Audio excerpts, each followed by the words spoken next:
अधिदेव 1000 कुंडलपुर के बड़े बाबा की जय।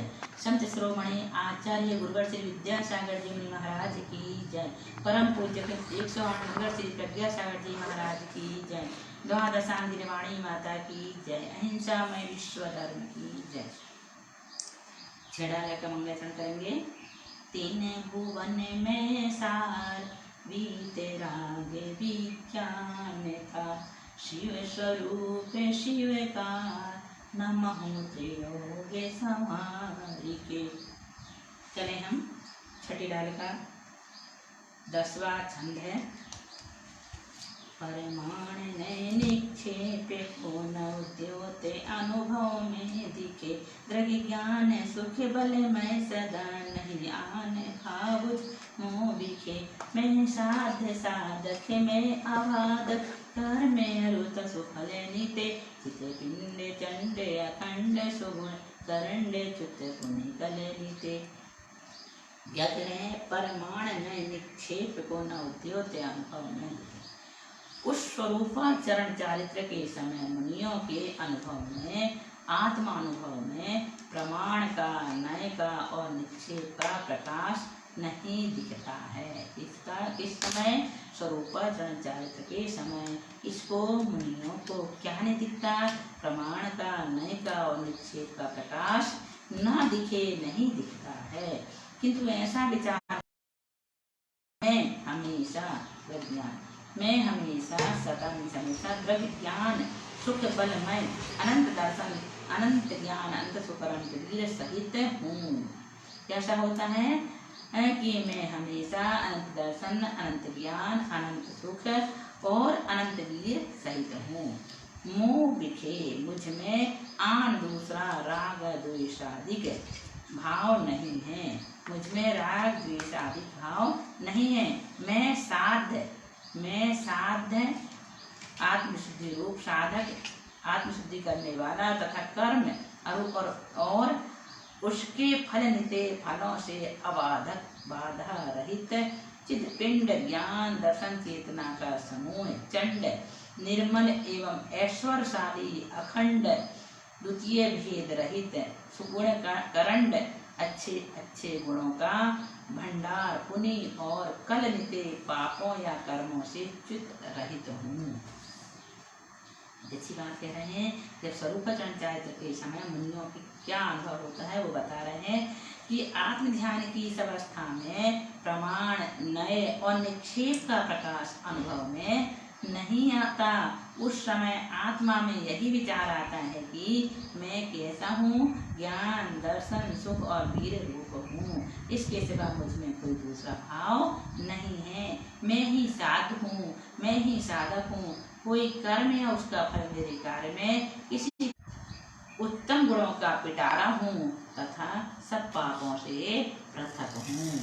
इस समय जब मुनिराज स्वरूपाचरण चारित्र में लीन होते हैं उस समय वो इस प्रकार का चिंतन करते हैं। इसके बाद स्वरूपाचरण चारित्र का महत्व अरिहंत अवस्था।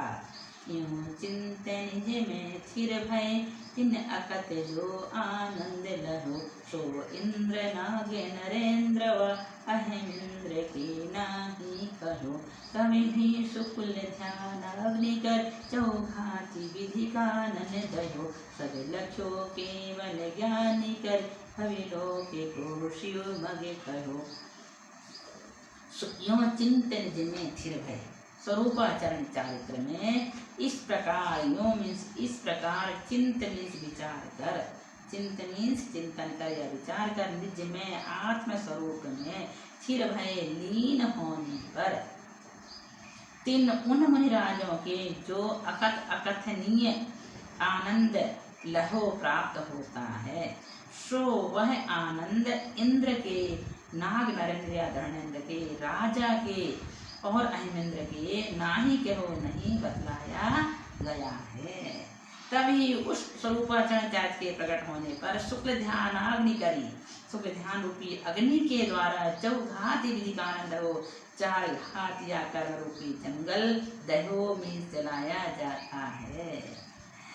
सब लक्ष्यों केवल ज्ञान करी, तब क्या होता है? केवल ज्ञान जानकारी, केवल ज्ञान से सब तीनों लोक और तीनों कानों में होने वाले सब पदार्थ के गुण पर्यायों को लक्ष्यो जाना जाता है और तभी भवि लोक को, संसार के भव्य जीवों को शिव मगन मोक्ष मार्ग कहो बतलाया जाता है। ऐसी बात कह रहे हैं कि इस प्रकार विचार कर जब मुनि आत्म ध्यान में लीन हो जाते हैं तब उन्हें जो आनंद प्राप्त होता है वह कैसा है? वचनातीत है, वचन से नहीं कहा जा सकता। वैसा सुख इंद्र, नागेंद्र, चक्रवर्ती या अहमेंद्र को भी नहीं मिलता।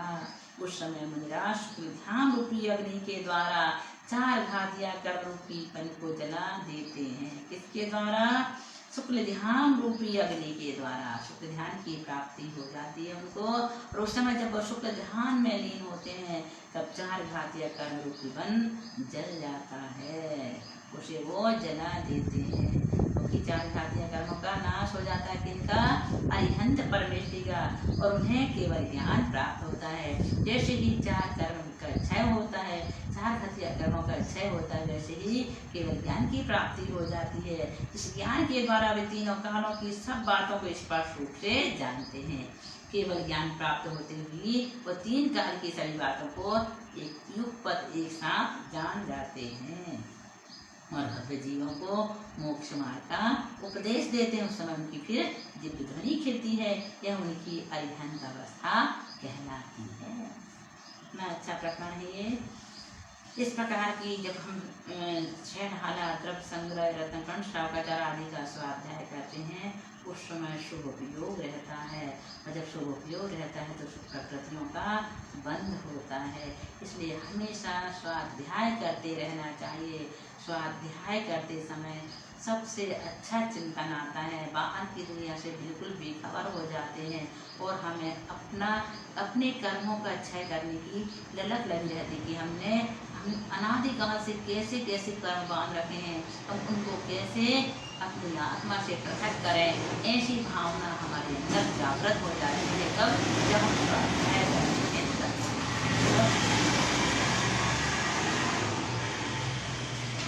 स्वाध्याय की भावना बनी रहे, इसलिए आप प्रतिदिन ऐसा ही स्वाध्याय करते रहें। कई लोग हमसे कहते हैं कि दीदी क्या करें, पढ़ने की तो इच्छा बहुत होती है लेकिन पढ़ाने वाला कोई नहीं है। जब भी कभी किसी से कहो कि पढ़ा दो तो पढ़ाने वाला कहता है टाइम नहीं है। तो किससे पढ़ें? इच्छा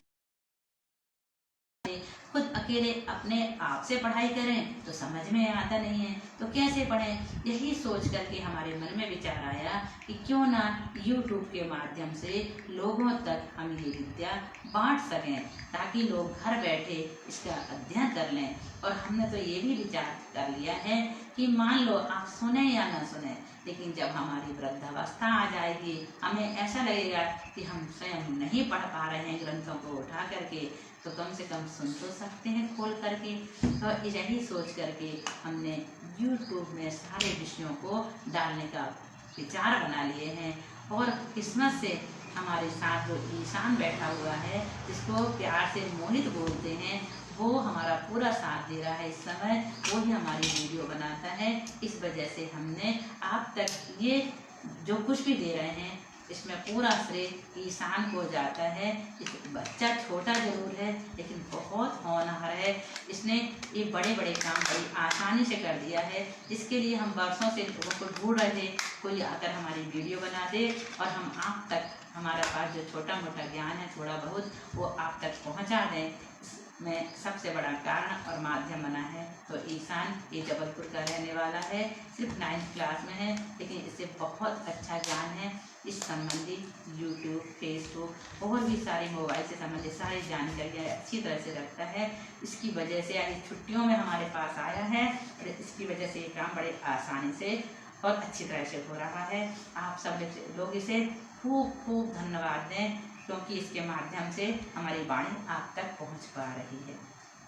चले हम अगला 12वां छंद है सिद्ध अवस्था का। पुनिघाति शेषे अघाति विधि छिन माहि अष्टमे पूवशे बसु कर्म विनसे सुगुण बसु सम्यक त्वया दिख सविलशे संसारे खारे अपारे पारा पारे तरिती रही गई अविकारे अकल अरूप शुचि सिद्रूप अविनाशी भय।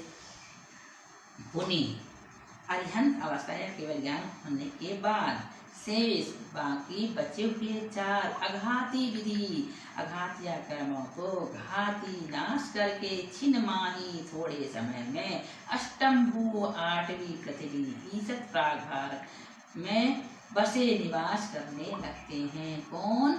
वो अरिहंत परमेष्ठी जिन्होंने चार घातिया कर्मों का नाश किया था, उनके शेष चार अघातिया कर्म अभी बचे हुए थे, उनका भी उन्होंने नाश कर दिया और छिन माही थोड़े समय में अष्टम आठवीं पृथ्वी में निवास करने लगते हैं। वहाँ उनके वसु कर्म 8 कर्मों के बिन से नाश होने से सम्यक्त्व आदि 8 गुण प्रकट हो जाते हैं, लसे यानी शोभायमान होने लगते हैं। ऐसे जीव संसार खार अपार पारावार संसार रूपी खारे अघात समुद्र को तरी तैर कर जी रही दूसरे किनारे को गए प्राप्त हो जाते हैं। और अविकार अकल, अविकार मीन्स विकार रहित, अकल मीन्स शरीर सहित, अकल क्या किसे बोलते हैं?